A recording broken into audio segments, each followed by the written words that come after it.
What's going on YouTube? My name is Sean. I'm a pre-nursing student here located in Georgia. So today's video, you guys see the thumbnail and title. I'm going to literally tell you guys how I literally aced at 100 in anatomy and physiology. To start off, anatomy and physiology is not easy, and I definitely understand that. Talking to many other students in my class, and even just students like people who are just taking the class in general, like at different schools or whatever, I definitely understand that anatomy is not easy. A lot of people have to take it multiple times in order to have success in anatomy, and usually they kind of just go with a B or a C and just kind of call it a day and be satisfied with it. But of course, if you're trying to continue your education after college, like get any type of master's or doctoral degrees, you're gonna have to get that anatomy score up to at least a B. At least a B. A is gonna be obviously your best bet, but a B minimum is gonna be your, kind of like your okay spot. So for me, how I study in general is kind of I break it down into different days. I use a technique called the Pomodoro technique, where I kind of study in blocks. So what I would do is I study in about 25-minute blocks. I might do about 4 to 5 blocks a day, and I just break those down to 25 minutes each, and then I would do like about a 10 to 15-minute break just to kind of just digest and kind of absorb the information that I just learned. I maybe like stand up, might walk around a little bit, grab a snack, get something to drink, just kind of ease my mind off whatever I was learning, because it is a lot of material that's thrown at you at one time. And for me, I just recently took anatomy 2 this summer, and that is a 6-week course. So I'm getting the entire anatomy, a semester's worth of anatomy in 6 weeks. So it was definitely a lot. It was very, very fast paced. We had a test every single week. Pretty much like every single week. Well, yeah, pretty much every single week, because there was 5 tests total, and there was 3 lab practicals. Also, our labs was 3 times a week, Monday, Wednesday, and Thursday. So that was also a lot you throw on top of studying their material for your lecture. So with the lab material as well, I did amazing. I actually didn't get nothing below a perfect score on each lab exam. So there was 3 lab exams. I got 100 plus on all of them. It was like a 102, 103, and like a 102. So I got the maximum number of points every single time we had a lab exam. The lab exam was about 25 questions each, but there was multiple questions per question, if that makes sense. So question 1 might be like ABC. You have to identify ABC in question 1. Question 2, ABC. You have to identify what it is. So that was kind of a lot, but I was able to get through. And then to get over a perfect score, you have to get the bonus question that was asked, and I got that every single time. And it's just kind of crazy. And I actually throw results up here of my lab exam, so you guys can see, like, I literally had a perfect score on every single lab exam, over 100, and it's just crazy. It just kind of blows my mind that I was not able to do that. But to get back to lecture, so the Pomodoro technique is about how I really study, and it's heavy on memorization. So what I use for myself is I like to use mnemonics.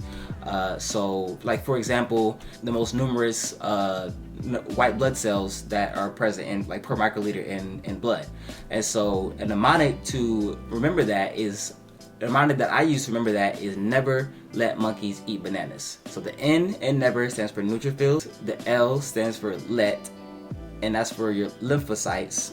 M is for monkeys, and that's for your monocytes. E is for eat, and that's for your eosinophils. And then B is for bananas, and that's your basophils. So never let monkeys eat bananas. Those are your 5 white blood cells, and that is a perfect mnemonic on which is the most numerous white blood cell in the body, and which one will be the least. So your neutrophil will be the most numerous, and your basophil will be the least numerous in the body.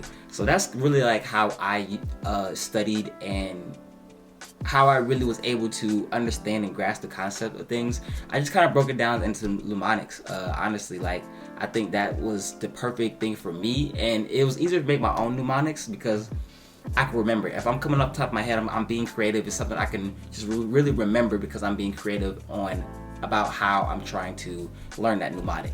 And it's honestly, it's not like a really big secret. I don't have any like outside websites that I use or anything like that. Honestly, I just use YouTube. If anything, if I don't really understand something, or I'm kind of like, I get it, but I don't really get it for real, I would just hop on YouTube and type in whatever it is. It might be like the filtration system regarding the kidneys, or how the heart works, how the heart pumps blood, the flow of blood through the heart, something like that. Will kind of, so I can really kind of make sure I understand the concept of how it works and why it works the way it does.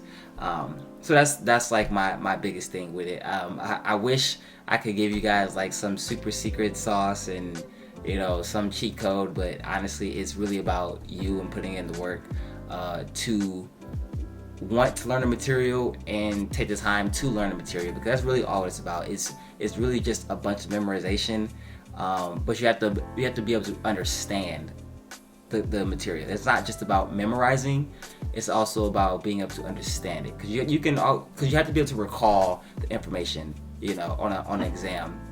And for us, we had like very, very thorough exams. Like my professor said that she liked her exams very thorough, so there was at least 100 questions per exam. So it was really, really intense. Like 100 questions, like 70 something multiple choice, and then like a page or two on the back of like fill in the blanks, maybe like a flow chart, things of that nature. So you really had to know the material, and you really had to know each slides in depth. And the slides themselves were no less than like 80 to 100 something slides easily per chapter. 80 to 100 something slides per chapter. So you can't just kind of go through and just kind of know just like some of the material. You'd be like, oh, I want to study kind of this half, but not really focus on this part. Like, no, you need to know the entire set of material, because you don't know what she's going to ask. Because the exams are so thorough, you really need to know everything so that you don't miss anything. Because you don't want to get to a question and you don't want to start studying and you study a certain portion, but you didn't study this portion, and that portion that you didn't study ends up being on the exam, and now you look lost. So yeah, very important that you really like go through the chapter and just kind of like understand kind of everything. And I know it's hard. It's not easy. Trust me, it's not easy. I mean, I had to really like buckle down and be disciplined. Like that's another big thing, guys. You got to be disciplined with your studies and with your work. Like it's very, very, very important. You have to be disciplined. That's just what it is. You got to make sacrifices. That's just what it is. If you want to go into any kind of healthcare, any type of medicine, you just got to be disciplined. That's just what it comes down to. Really, kind of. That's really like the basis of how I was able to achieve the grade that I did and just do so well in anatomy. Not just anatomy 2, but also anatomy 1. I made a 93 in anatomy 1, so I still made an A. I'm not mad about that at all. Basically did the same thing as I did for anatomy 2, but for anatomy 2, I told myself, okay, cool. So I got a good foundation in anatomy 1. I can take that momentum, take those study habits into anatomy 2. Because once you understand and learn material from 1, then you transition that to 2. Because 2 goes a little bit more in depth about different systems and different functions about things, while 1 is a little bit more surface level with the systems and the anatomy of how things work. But yeah, so that's pretty much like the big basis of the video. If you guys have any questions or anything like that, please let me know in the comments. Shoot me a DM on Instagram, description box below, anything like that. Just let me know. I'm gonna put my scores up here so you guys can see. I wish I can like give you guys like the exact score. I'll show you the exact score of. I'll show you guys the exact score of what I made in anatomy 2. I made 100.08, so I literally got 100 in anatomy 2, and then I'll show you my grades for anatomy 1, anatomy 2, and the other courses that I had taken this past semester. My GPA for that section is about like a 3.73. I had that B in there because I had took biology, microbiology with my previous degree, and that I got to be in that, and I just kind of honestly just didn't feel like taking it again. I feel like a B was like okay enough. I honestly didn't feel like taking it again, so I'm just gonna stick with that B and just roll with it. And then I'll be taking pathophysiology this fall. So I'm excited for that, and I'm trying to get another A in that. You know, I'm trying to keep that momentum going. I'm getting all these A's, so I'm just gonna keep that momentum going and basically do what I've been doing for Anatomy 1, Anatomy 2, my psychology class, and I'm gonna take that into Pathophysiology and look to come out of that class with an A. That's my goal. So yeah, hope you guys did enjoy the video. Like I said, if you have any questions, any comments, anything like that, let me know.